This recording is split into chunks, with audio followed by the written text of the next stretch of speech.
Boa noite a todos. Que bom, hoje é 9 de julho. Nós estamos ainda em quarentena, mas com muita fé, com muita esperança, sobretudo. E hoje eu estou assim, vou começar a live hoje. Eu estou me sentindo assim muito feliz, agradecida a Deus.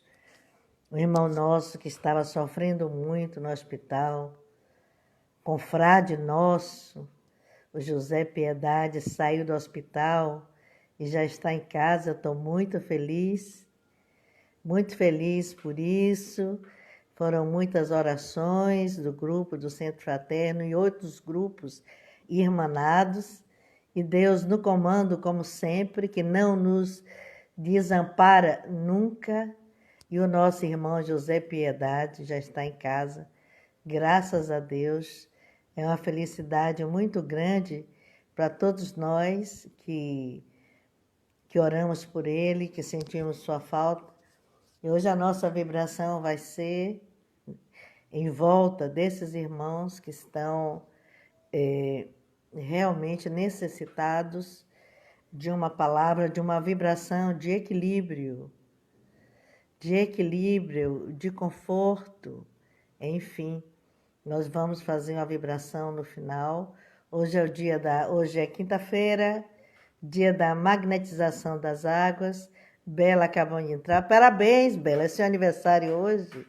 Bela, voluntária do Centro Fraterno. Nós vamos fazer a nossa magnetização das águas com o consórcio dos irmãos espirituais. Levaremos a live, hoje vamos tentar encerrar aí pelo menos aí uns 8 minutos antes das 21 horas, para que dê tempo a gente fazer a nossa vibração. Coloquem as suas águas e alargue a sua fé, porque Deus está no comando, estará sempre, Ele não nos abandona e nós juntos vamos fazer essa corrente de amor, de fé, em prol de todos nós que habitamos esse planeta que está passando por um processo tão difícil, tão necessário de aprendizado. Boa noite, Aninha. Boa noite, Soraya. Não precisa mais nem chamar, né, Soraya? Você já chega. Porque se você não chegar, eu lhe chamo. Você é a mentora dessa situação, a responsável. Eu direi a ser a diretora das lives. Então, gente, eu tenho que agradecer muito a Deus. Agradecer a vocês todos que estão aí presentes, nos ajudando a fazer as lives. Agradecer aos palestrantes que estão aqui, trazendo uma palavra. E, enfim, é o que temos para hoje, né? É o que temos para hoje e é com isso que nós vamos trabalhar. O trabalho, ele não para. Nós somos acionados o tempo todo. Vamos emanar boas vibrações, criar uma egrégora de paz, de bem, para o nosso planeta. Em vez de ficarmos aí só pensando negativo, muita gente em desequilíbrio, gente. Muita gente precisando que a gente coloque uma palavra de esperança, de fé, de centralidade, que é importante. Não percam a sua centralidade. Por mais difícil que a situação seja, ela vai passar. Porque tudo passa, mesmo deixando sequelas que vão ficar e vão ficar como cicatrizes de aprendizado. É dessa forma que nós devemos pensar. E viver um dia após o outro, agradecendo sempre a Deus por mais um dia. E é dessa forma que nós estamos vivendo. Eu agradeço todos os dias, quando eu deito, pelo dia que eu tive. Peço perdão se não foi ao contento, que acho que nunca é, né? A gente sempre quer fazer tanta coisa, faz nem metade, mas eu agradeço a Deus a oportunidade sempre de abrir os olhos, de ver a luz e respirar. E ao acordar no outro dia, eu faço a mesma coisa quando eu respiro. Agradeço pelo dia que virá e peço ao Pai que me conduza, porque nós temos altos e baixos. Estar aqui não é fácil. E eu falo que estar aqui não é fácil, porque nós não somos, nós não temos um corpo, nós não somos o corpo, nós temos um corpo, nós somos espíritos vivenciando uma experiência terrena. E a nossa conversa de hoje vai ser muito importante. Eu convidei o Jardel e eu conheci o Juraci. Que bom que você está aqui. Seja bem-vindo. Juraci é um frequentador do centro que está em São Paulo e está adorando porque está podendo acompanhar as nossas lives, já que ele não pode mais ir para o centro, faz uma falta muito grande para ele. Muito obrigado, Juraci, por tudo. Quero agradecer a vocês, assim, imensamente, do fundo do meu coração, a todos que estão ajudando o Centro Fraterno. Gente, desde março que a situação está muito difícil para todas as entidades. Então, eu quero agradecer, assim, a vocês, agradecer do fundo do meu coração por vocês que têm ajudado a nossa casa a se manter. Aquela porta aqui não pode se fechar, que ilumina tantos caminhos, inclusive o meu caminho e o caminho de tantos outros irmãos. Então, a minha gratidão a todos vocês que têm nos ajudado, continuem nos ajudando. Eu tenho certeza que está passando, mas ainda não temos data para voltar. É outra pergunta que me fazem assim incessantemente. Iracema, você já tem data? Ainda não temos data, mas pelo andar da carruagem a gente está precisando já ir começando a arrumar casa com grupos pequenos, porque acredito que talvez em agosto a gente já esteja retornando. Vamos ainda pensar numa logística que com certeza a gente vai precisar fazer, mas vai passar, nós vamos voltar juntos, fortes, focados na fé, na força de Deus, que eu sei que está aí, dos mentores amigos, do meu irmão Flecha Ligeira, vibrando para que tudo passe, que a gente possa voltar, ok? Então, a nossa conversa da live de hoje é muito importante. Você é espírita? Olha que pergunta, não é? Então, para responder a essa pergunta, eu também, Juraci, eu fico muito feliz em ter vocês aqui. É tão bom a gente ver pessoas que estão em outros estados, até pessoas que por alguma situação não estavam frequentando o centro, acompanhando as lives. Eu fico muito feliz.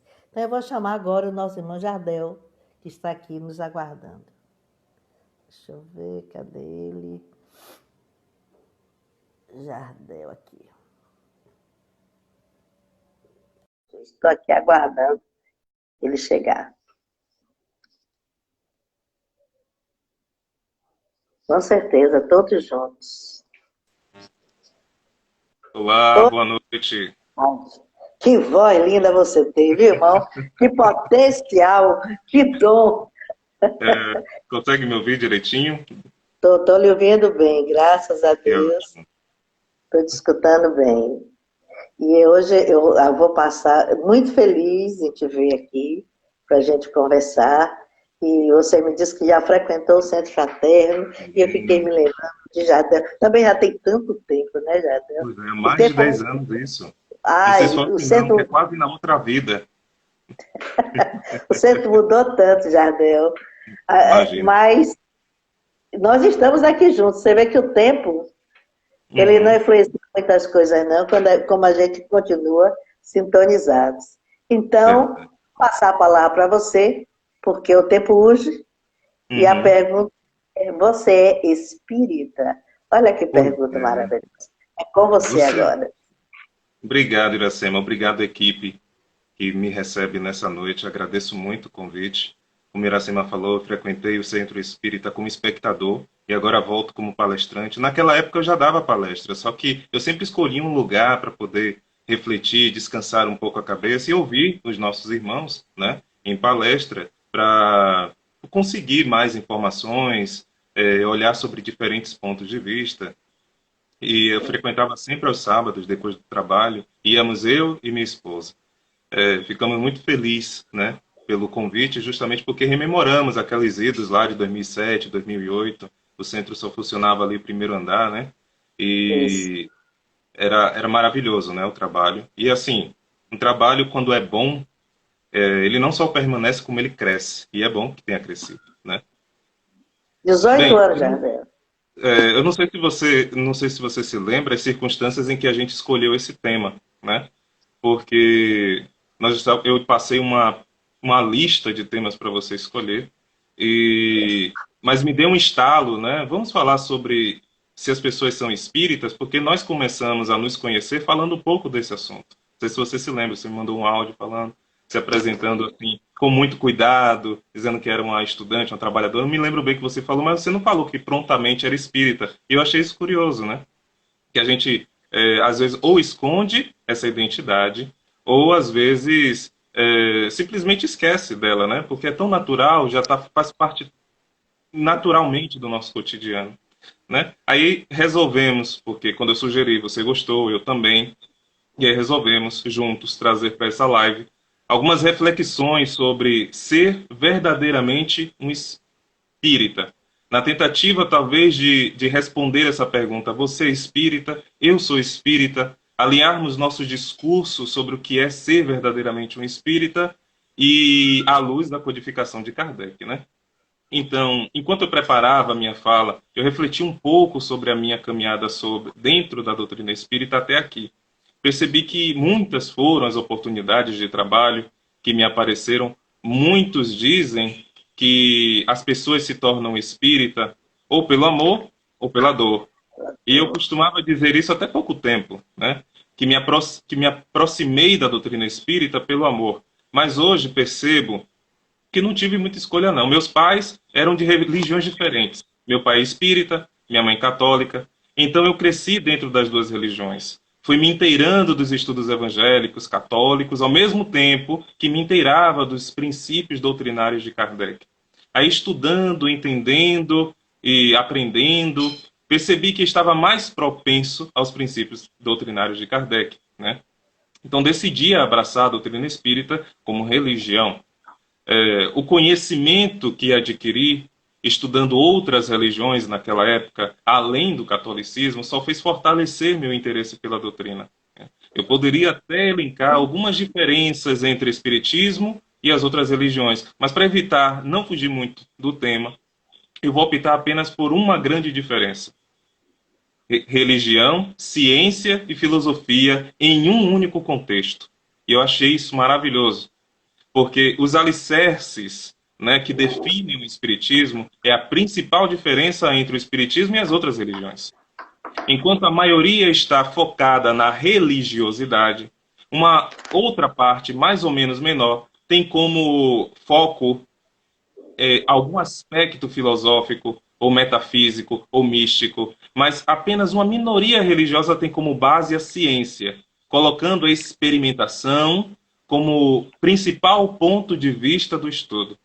A nossa doutrina abarca as três coisas, como um ponto de apoio para a nossa fé. Parece impossível construir uma fé dessa forma, assim, tão raciocinada, mas se estudarmos, vamos perceber que elas não estão justapostas, ou sobrepostas, ou interpostas, só estão interligadas. Ciência, filosofia e religião. O ponto religioso, por exemplo, dessa ligação, tem como principal assunto de interesse o amor. A Deus sobre tudo e todas as coisas, e ao próximo como a nós mesmos, como está lá em Marcos, capítulo 12. O ponto de vista científico da nossa religião vem nos apresentar os conhecimentos considerados paranormais como leis naturais, passíveis de estudo, passíveis de compreensão ao alcance de qualquer um. Basta pegar a codificação. E por último, a filosofia, que nos mostra um aspecto muito mais amplo da nossa verdadeira essência. Ou seja,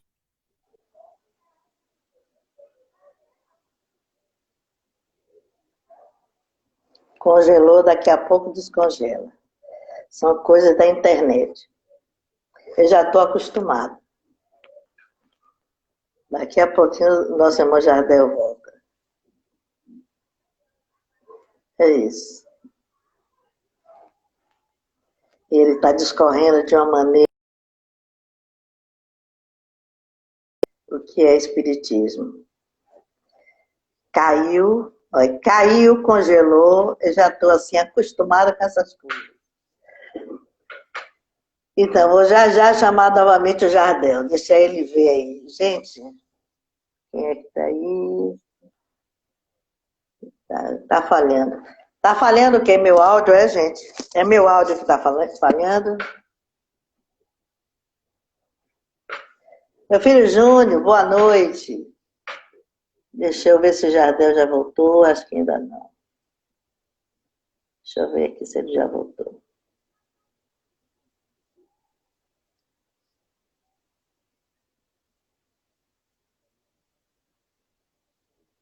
Jardel.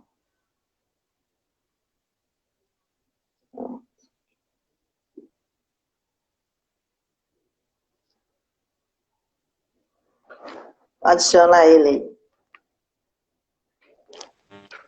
voltei. Pronto. Continuemos. Ok. Eu vou pedir um pouco de paciência, porque realmente a chuva está muito forte aqui, o que dificultou muito a internet o dia todo assim. Liguei para a operadora, mas mesmo assim não tive uma solução muito, parece, né? Que não resolveu muito bem. Mas assim, continuando, eu estava falando do aspecto filosófico que vem nos mostrar de uma maneira muito mais ampla a nossa verdadeira essência, ou seja, a nossa essência espiritual. E ao mesmo tempo a nossa responsabilidade moral. Então, voltando, ciência, filosofia, religião. Repito, esse tríplice aspecto diferencia a doutrina de todas as outras religiões. Isto porque dentro dela não se enxerga a religião sem a ciência, ou a ciência sem a filosofia, ou vice-versa. É um caminho errado, o caminho único da ciência, o caminho único da filosofia, nós temos que tratar as três. Como isso ocorre na prática? O próprio Allan Kardec, lá no preâmbulo do livro O que é o Espiritismo, deixa bem claro, quando diz assim: o Espiritismo é ao mesmo tempo uma ciência de observação e uma doutrina filosófica. Como ciência aplicada, consiste nas relações que se podem estabelecer entre nós e os espíritos. Como filosofia, compreende todas as consequências morais que decorrem de tais relações. Por isso, talvez, não chamamos espiritismo apenas de ciência, ou de filosofia ou de religião. Né? E não devemos, para dizer a verdade, porque uma doutrina tem que estar nos três contextos. Porque acima da ciência, acima da religião, acima da filosofia, está a doutrina espírita, que procura reunir essas três numa balança justa, onde nenhuma nem outra venha a ser a mais importante. Eu fiz questão de rememorar o tríplice aspecto, porque dentro dele está o ponto alto da resposta que nós buscamos, né? Para a nossa pergunta: eu sou espírita, você é espírita? Muitos acreditam que frequentar o centro espírita, trabalhar no centro espírita, realizar alguma atividade aleatória ou fixa, ou como beatas de uma congregação, podem se considerar espíritas. Está muito enganado. Nesse caso, você está realizando um bom trabalho, com certeza, né, no centro, mas não está fazendo mais.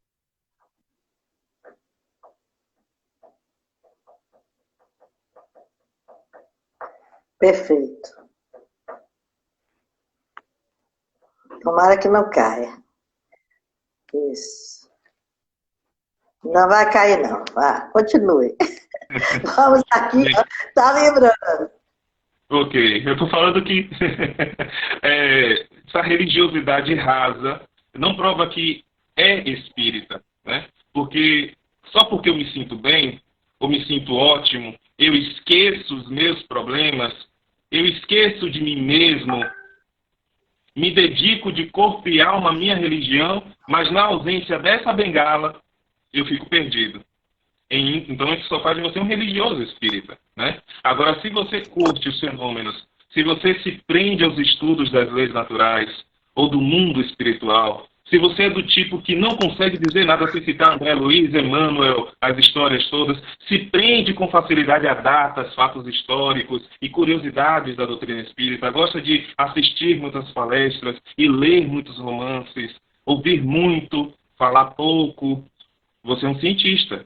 É como um pesquisador científico se comporta. Descobre muito do que está por fora, mas do que está aqui dentro é uma dificuldade. Você está fazendo um ótimo trabalho, com certeza, mantendo viva a memória da doutrina e seus conhecimentos, mas você está preso à ciência. Por último, e não menos importante, você já deve, né, desconfiar de que eu vou falar agora, dos filósofos espíritas, né? Esse povo que gosta de devanear, o povo que não tem afinidade com as atividades religiosas ou científicas, e quando faz se sente assim meio que na obrigação. Diferente dos cientistas, prefere falar muito e ouvir pouco. Prefere fazer palestras e participar dos grupos de estudo. Fala muito o que pensa, emite muita opinião. É bom, porque é o questionar-se que faz a diferença entre os espíritas. É quase um psicólogo. Esse é o problema. Gosta de ajudar muitos outros, detém muito conhecimento da vida dos outros e pouco da sua própria vida. Você já deve ter percebido que isso não é o suficiente para se considerar um espírita. Então você está querendo dizer, Jardel, que para me considerar um verdadeiro espírita, eu preciso estar dedicado aos 3 aspectos da doutrina ao mesmo tempo? Não. Absolutamente não. O que eu acabo de colocar aqui para vocês são rótulos que foram inventados há muitos anos, e há muitos anos que eles vêm sendo utilizados como indicadores de trabalho dentro das instituições espíritas. Hoje não muito aparente, né? É verdade, mas ainda existem por causa dos trabalhos divididos em departamentos. Essa diferenciação é importante, porque é lógico que nós estamos mais dispostos a contribuir com uma determinada área do que com uma outra. Isto porque eu me sinto bem e me sinto mais qualificado também.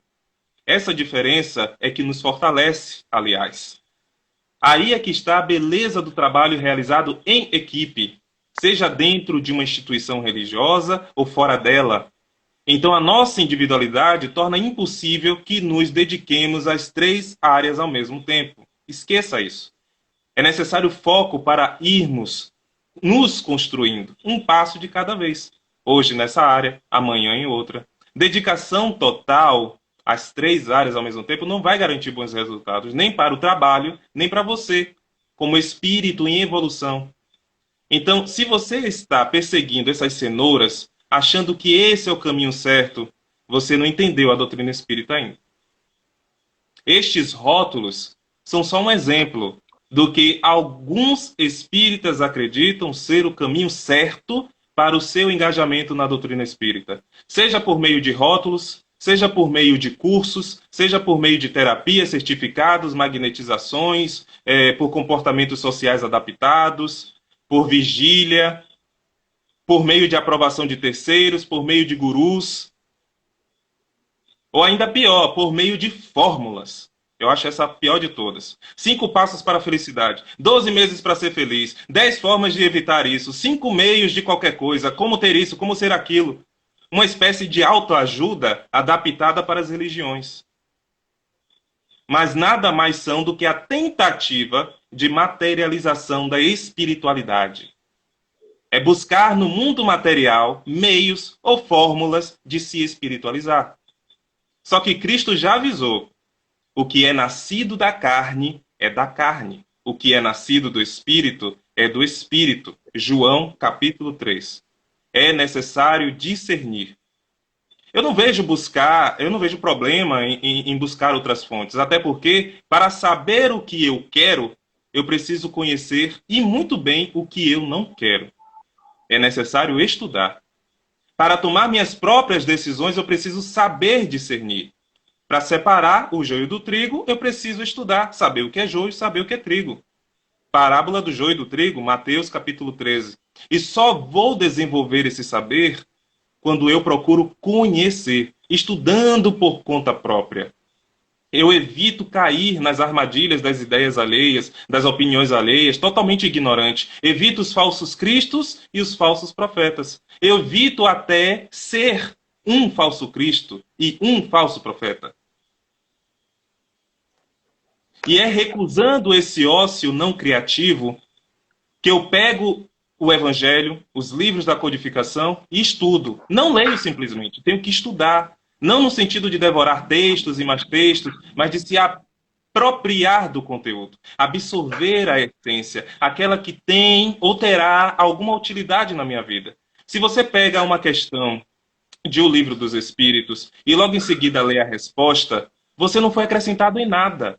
Você não se deixou tragar pelo conhecimento, era necessário refletir um pouco mais. Tudo que vem fácil, vai fácil. Nada que foi adquirido assim abruptamente, por meio de leituras rápidas, pode ser bom. Sem um mínimo de esforço, é lançar aos cães as coisas santas. É atirar pérolas aos porcos. Mateus capítulo 7.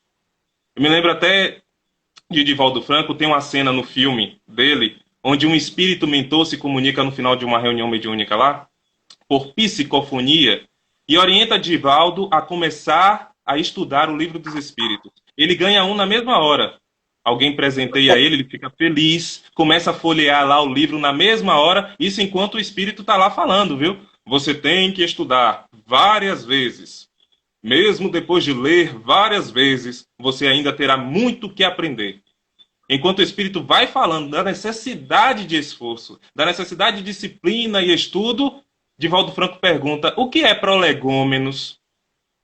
Eu não estava atento ao que o espírito estava falando. Aí a entidade dá um soco na mesa, assim, uma batidinha na mesa, e fala assim: compre um dicionário. Então, quando se fala de esforço e estudo, a gente deve se perguntar: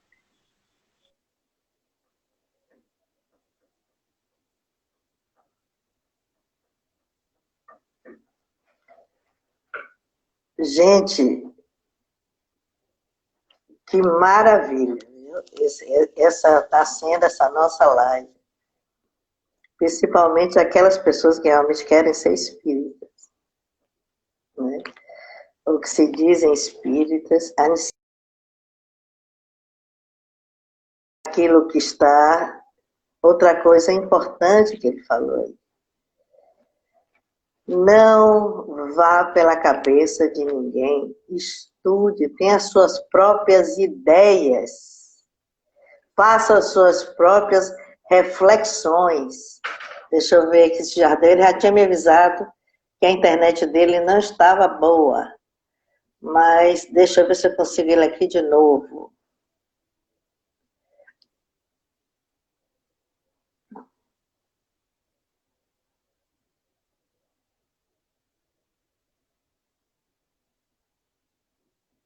Adel. E achei.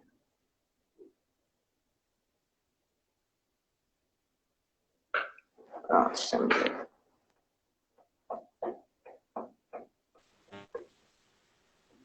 Nós já sabíamos, você já tinha avisado. pois é, rapaz. Boa. Eu ainda falei assim, botei a mãozinha de vibração. Vamos com isso. Vamos levar, já estão aí dizendo, você é top do top. Ave Vamos Maria, que isso? Até o final vocês vão perceber que eu não sou essa Coca-Cola toda, não. Vamos continuar o nosso estudo. Ok, onde é que eu estava? Tá falando de Divaldo? Já terminei de Divaldo? Eu estava falando de Divaldo, Tá. de como o espírito bateu na mesa quando ele procurou, falou sobre pandemônio, mandou ele estudar. Exato. Então, Nesse contexto, então a gente pode perceber um exemplo simples como esse. Quando se fala de esforço e estudo, a gente deve se perguntar: o que aquela questão está querendo me dizer? Onde eu posso encontrar respostas, ligações para isso? No que é que eu acreditava antes? Qual é a diferença? Por que isso? Né? Não são questões metódicas, são questões que vêm naturalmente, pelo simples esforço que é feito no momento que começamos a refletir. Assim você mantém uma certa continuidade, aumentando sua percepção do conteúdo à medida que você avança nos estudos. É como puxar o fio de um barbante. Entende? Você puxa a primeira pergunta e o resto vem naturalmente. Então, se a resposta para a pergunta dessa noite, você é espírita, não está nos rótulos, nem nas fórmulas, onde é que está? Se você lê a introdução de O Livro dos Espíritos, logo no primeiro item, Allan Kardec fala que os adeptos do espiritismo serão os espíritas, ou, se quiserem, os espiritistas. Daí você tem mais ou menos uma ideia do que é ser espírita por definição. Como assim por definição? Ainda no primeiro item, Kardec diz que muitos acreditam na vida após a morte. Mas isso só faz dessas pessoas espiritualistas.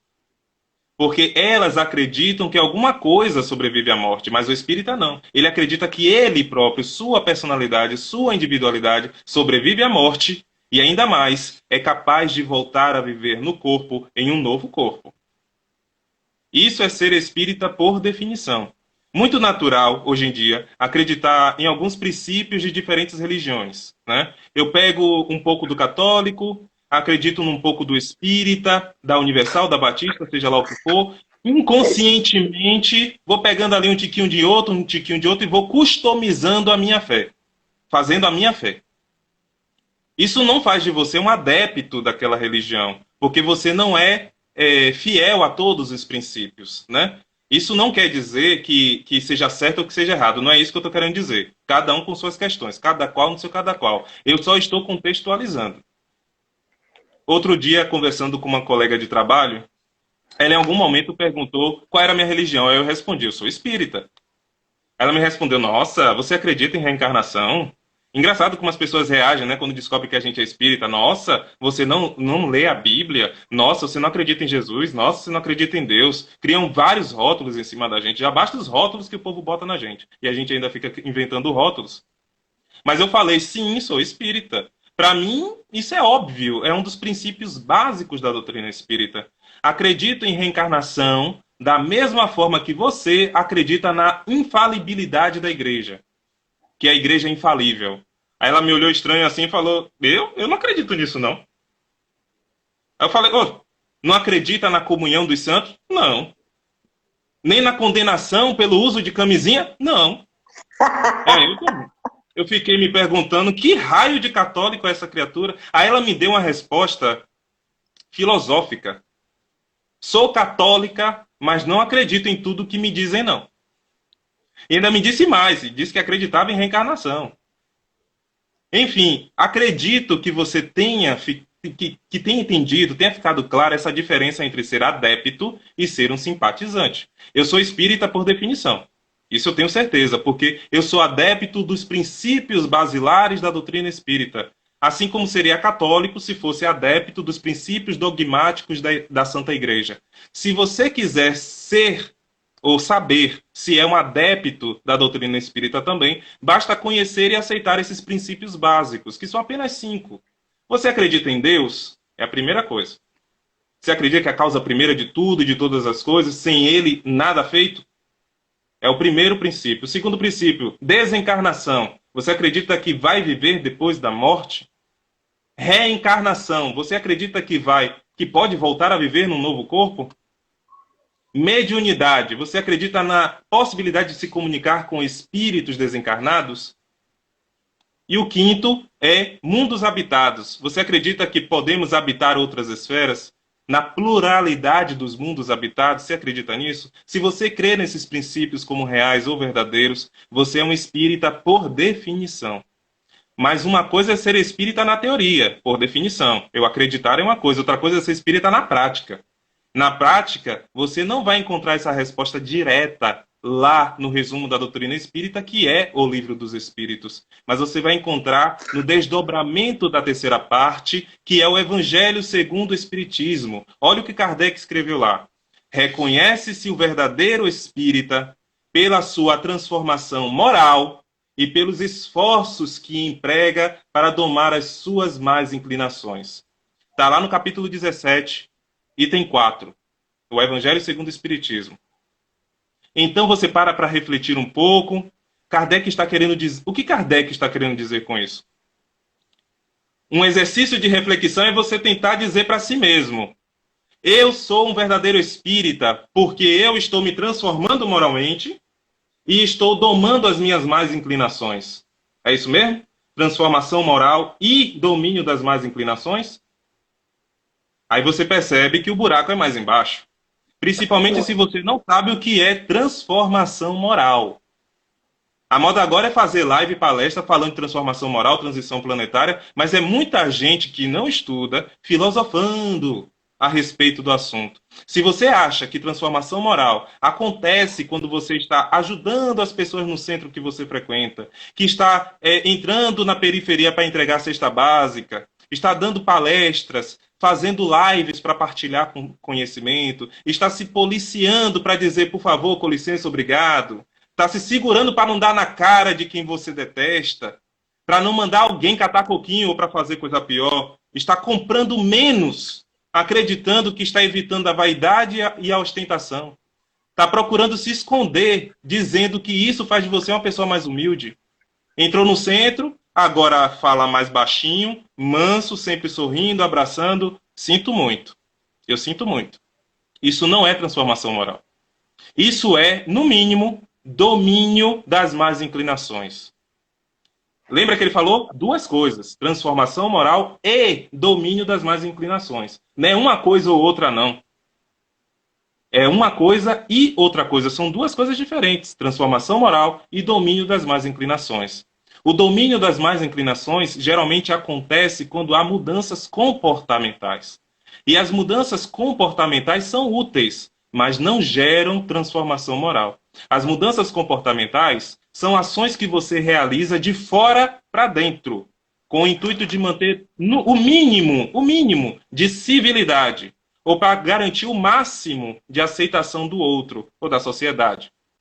Então você vai rebocando sua fachada por fora, vai refazendo sua imagem externa para que ela seja apreciável aos olhos da sociedade. Mas por dentro, o verdadeiro eu vai sendo enjaulado, como se fosse uma besta fera abominável.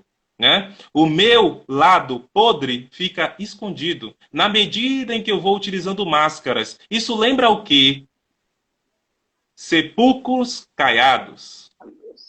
Por fora parecem formosos, palavras de Jesus. Mas por dentro está cheio de ossos de cadáveres e de toda espécie de podridão. Mateus capítulo 23. Vá lá ver. Cristo já havia falado sobre isso 1857 anos antes de Kardec. Ele traz para nós também o que é necessário fazer para começar a fazer esse processo de transformação moral. Oração e vigília. Orai e vigiai, para não cair em tentação. O espírito é forte, mas a carne é fraca. Jesus que disse, não sei o que estou dizendo, Mateus capítulo 26. Você para pensar, então, quer dizer que eu vou me dedicar à oração, muito mais do que eu já faço agora, e vou acender uma vela e jejuar? Não. A oração e a vigília só dão o início da transformação moral. Faz você perceber o que você está fazendo de errado. A transformação moral em si tem uma dinâmica muito mais complexa. Até o final vocês vão entender. Voltando para o Livro dos Espíritos, na questão 919, os Espíritos nos ajudam a entender mais ou menos essa dinâmica a partir da oração e da vigília. Qual o meio prático mais eficaz que tem um homem de se melhorar e de resistir à atração do mal? Allan Kardec pergunta. E aí os Espíritos respondem: um sábio da antiguidade já vos disse, conhece-te a ti mesmo. Ou seja, 350 anos antes de Jesus, a cultura filosófica grega anterior a Sócrates já dizia: ó homens, conhece-te a ti mesmo e conhecereis a verdade sobre os deuses e o universo. Ó homens, conhece-te a ti mesmo e conhecereis a verdade sobre os deuses e o universo. Não foi Sócrates que disse isso. Essa frase estava na entrada do templo de Delfos, né? Onde o povo ia consultar lá um oráculo, que na verdade era um médium que recebeu um espírito, para resolver questões pessoais ou conseguir respostas para os problemas da vida. Mas dizem que o oráculo nunca dava uma resposta direta. Geralmente respondia com histórias ou enigmas que faziam as pessoas refletirem a respeito, né? Saíam de lá refletindo até chegarem às suas próprias conclusões. Isso lembra quem? Cristo. Jesus.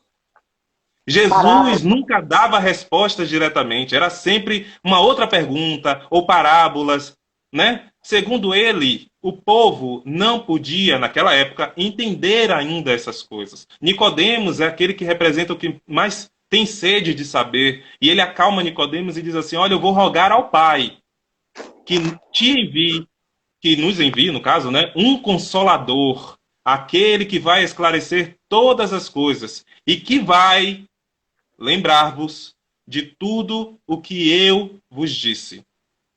João capítulo 14. Está tudo isso lá. E foi justamente isso que o Espírito Santo, o Espírito de verdade, fez. Veio nos apresentar o consolo do conhecimento sobre o mundo espiritual, de onde viemos, por que estamos na carne e para onde vamos depois da morte. O Espiritismo não veio passar a mão na cabeça de ninguém, não. Não veio salvar almas, não no sentido próprio da palavra, como remissão dos pecados, não. O Espiritismo veio, tal como Cristo, nos salvar do ócio das nossas imperfeições morais. Lembrar que só depende de nós crescer e nos aperfeiçoar.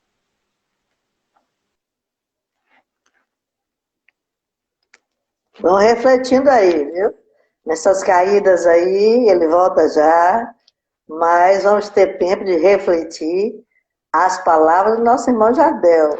Está sendo a verdadeira aula. Eu não estou aqui nem piscando o olho. Está assim maravilhosa essa aula que ele está nos presenteando a todos nós. Querem conhecer um pouco da doutrina espírita, que querem realmente estudar para refletir. Deixa eu pegar o Jardel aqui.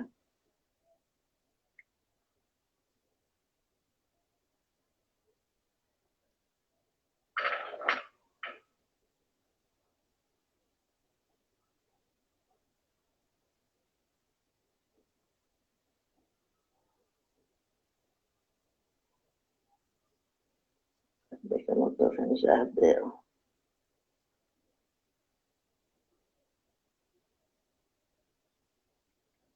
Deixa eu ver aqui. Jardel, peça aí para te chamar aí, que eu não estou conseguindo te ver.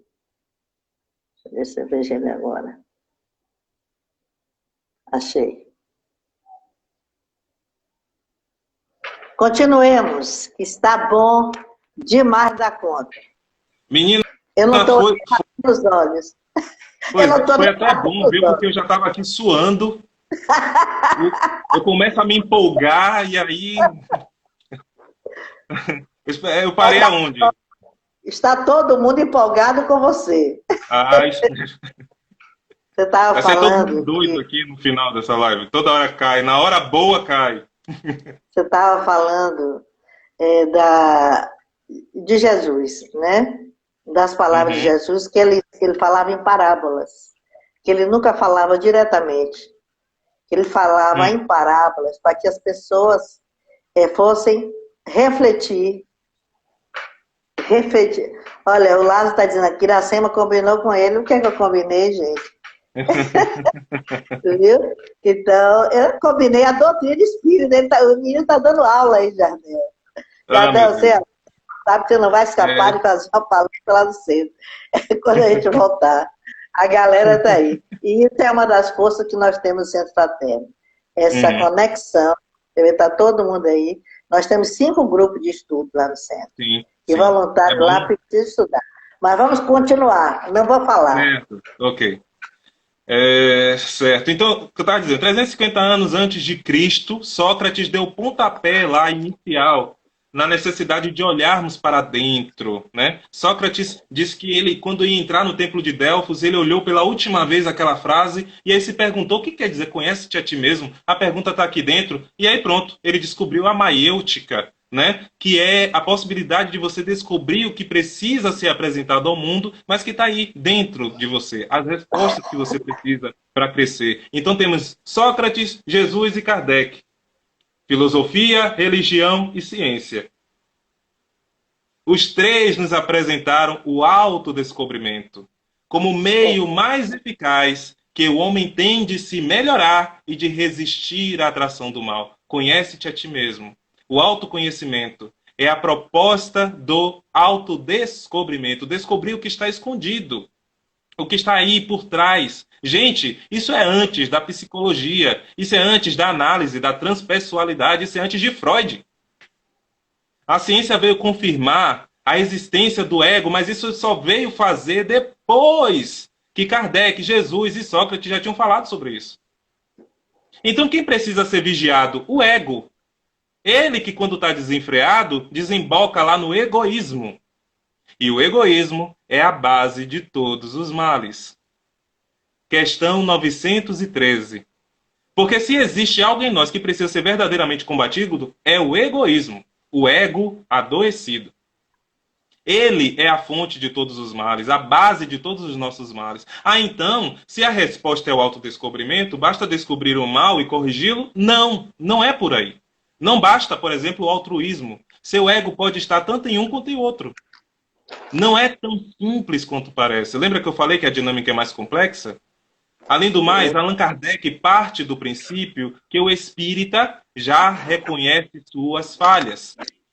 Qual o meio mais eficaz? Lembra da pergunta? Qual o meio mais eficaz que o homem tem para se melhorar? Ou seja, o ser humano já sabe que tem pontos a melhorar. Portanto, o autodescobrimento não é para descobrir o que ele já sabe. Eu já sei que sou ansioso, invejoso, orgulhoso, vaidoso, preguiçoso, negligente, indiferente, arrogante, ciumento, inconveniente, oportunista, ganancioso, pessimista, negacionista. Eu já sei tudo isso. Agora eu quero saber como eu me transformo. Como é que eu melhoro a minha preguiça e não me deixo arrastar pela preguiça? O autoconhecimento. Conhece-te a ti mesmo. O autodescobrimento que transforma. Se eu já sei quais são os males, eu vou descobrir mais o quê? A raiz desses males. Esses males são apenas consequências. Os problemas você já sabe que tem. Tanto sabe que tem que esconder. Mas a raiz desse problema está mais no fundo. Questão 913. Allan Kardec pergunta. A espiritualidade responde. O egoísmo é a base de todos os males. Estude todos os vícios. E vereis que, no fundo, há egoísmo. E eles dizem mais. Para aqueles que gostam de ficar combatendo orgulho, combatendo as coisas que estão assim só na imagem, por mais que lhes deis combate, os espíritos dizem, não chegarão a extirpá-los, enquanto não atacardes o mal pela raiz. Enquanto não lhes houverdes destruído a causa. O egoísmo. Então quer dizer que combater o meu orgulho apenas para evitar que o orgulho aconteça, sendo mais humilde, não me melhora? Melhora o seu comportamento social. Não garante a transformação moral. Porque sua vontade de ser orgulhoso ainda vai estar lá, escondida. Quando você só tenta impedir que o orgulho apareça, você está tentando dominar as suas más inclinações, que é só uma ponta do iceberg. Mas para garantir o máximo de aceitação social, você reprime aquela vontade de dar na cara daquela criatura que você não suporta. Então, quer dizer que resistir a isso, mesmo que frequentemente, Jardel, resistir um pouquinho a cada dia, não provoca a minha transformação moral, mesmo no longo prazo? Não! Só faz aumentar a ilusão da transformação. Lembra as fórmulas? Só engana. Mas, na verdade, está tudo ali dentro, reprimido. Você guardou. Quando chega o momento de provar essa mudança, você explode, faz tudo errado, faz até sem querer, faz sem esperar, se arrepende e se culpa. Choro e ranger de dentes. Mateus capítulo 24, onde Jesus fala sobre a consequência, o resultado, o final dos hipócritas, o destino dos hipócritas, o choro e ranger de dentes. Você só está tendo cuidado de se controlar, mas os espíritos estão falando de outra coisa. O contrário. O que eles dizem é que a transformação moral vai acontecer de uma forma tão profunda que não haverá nada para se controlar. Você não vai ter o que controlar, a fonte foi extirpada. E assim, se assim não fosse, por exemplo, Deus seria como nosso papai, nossa mamãe, que quando somos criança, exige que a gente engula, por exemplo, o nosso orgulho. Não é assim que acontece? Papai e mamãe manda e você obedece contra a vontade? Peça desculpa. Peça desculpa. Peça desculpa agora, Iracema. Senão você não vai ter videogame, você não vai ter final de semana, você não vai brincar com seus amigos. Aí, Iracema, desculpa. Pronto. Iracema se transformou? Se tornou um poço de candura? Virou uma pessoa humilde? Iracema vai fazer isso pro resto da infância dela, porque com medo do castigo, com medo das penas, com medo da condenação, com medo do umbral, e agora a moda é medo do expurgo planetário. Ah, não quero ir para planetas inferiores, não. Olha o egoísmo aí. Isso é o suficiente para tornar Iracema melhor? Não. O máximo que o ego de Iracema consegue é mudar a aparência. Para papai e mamãe te aceitar, mas Deus vê no fundo. Porque nós somos deuses, então nós temos uma ligação direta com Deus. É essa espiritualidade que precisa ser excitada. Se você faz o contrário disso...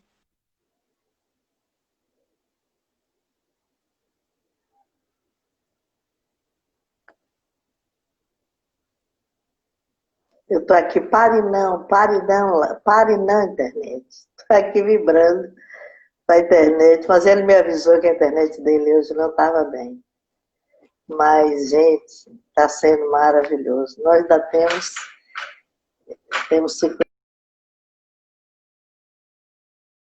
nós temos hoje a vibração das águas, então a gente vai ter que cortar Jardel, mas aí o jeito é chamar Jardel para fazer outra, né? Deixa eu falar com ele aqui agora, ver se eu pego ele aqui.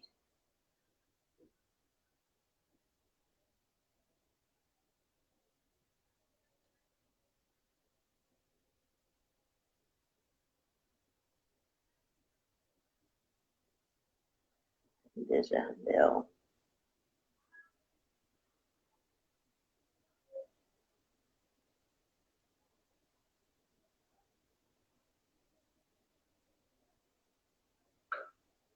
Deixa eu ver se ele aparece aqui. Eu não estou conseguindo.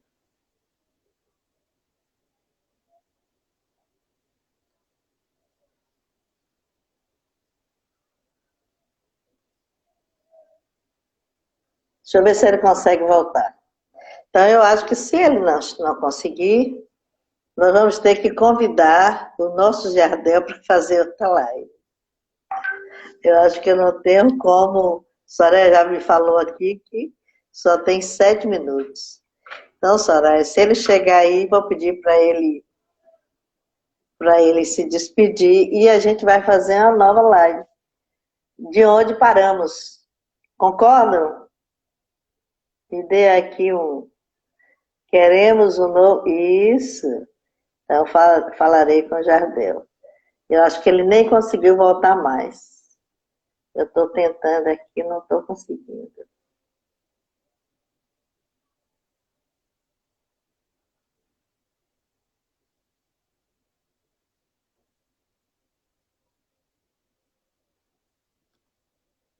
Não estou conseguindo chamar Jardel. Agora.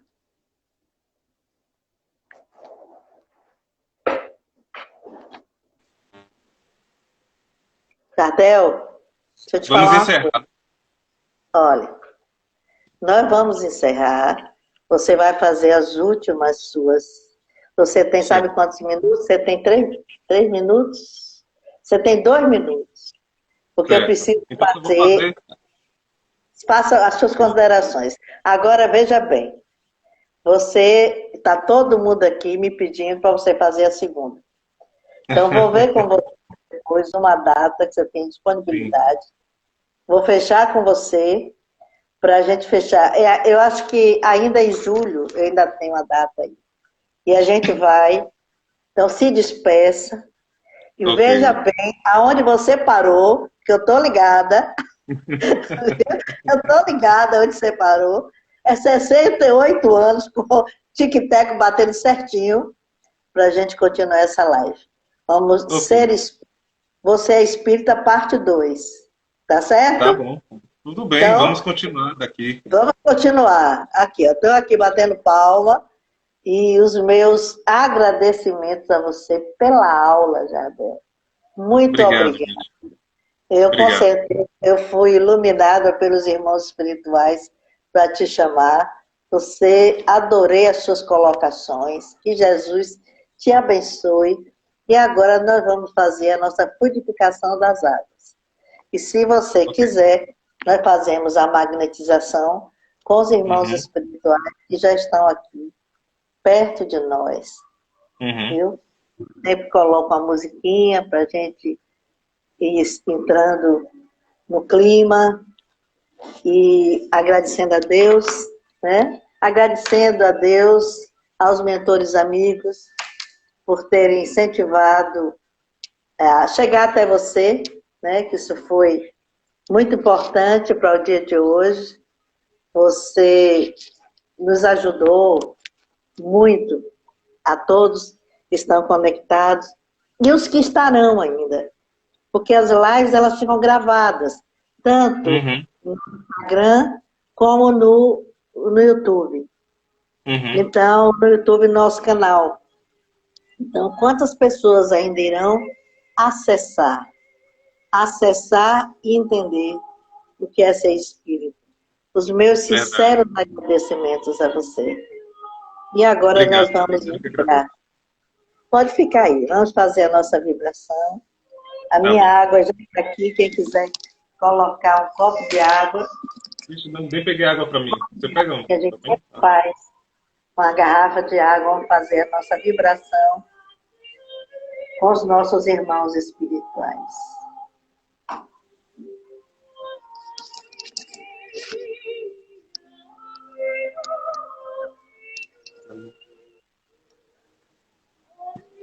Nós agradecemos a Deus, aos mentores amigos presentes,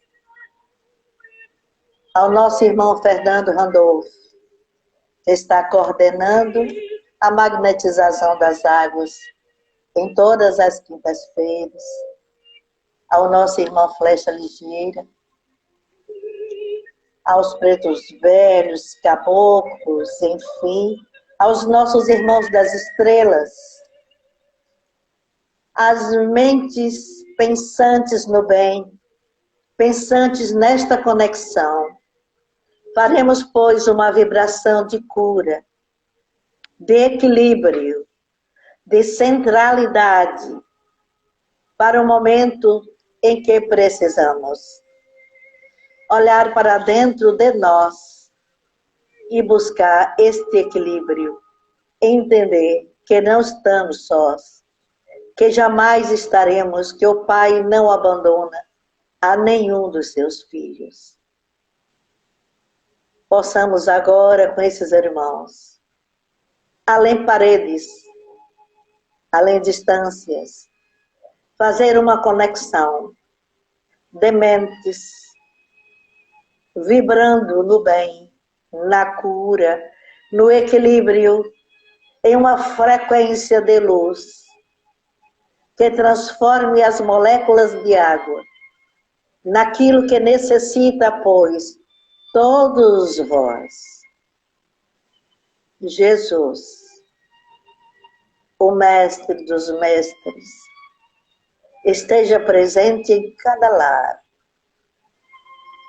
sob esta vibração suave, trazendo também Maria, Mãe de Jesus, tarefeira incansável. Jesus no lar, abençoe a todos nós. Que assim seja, meus queridos. Tenham fé, tenham paz, tenham equilíbrio e acreditem. O Pai jamais nos abandona.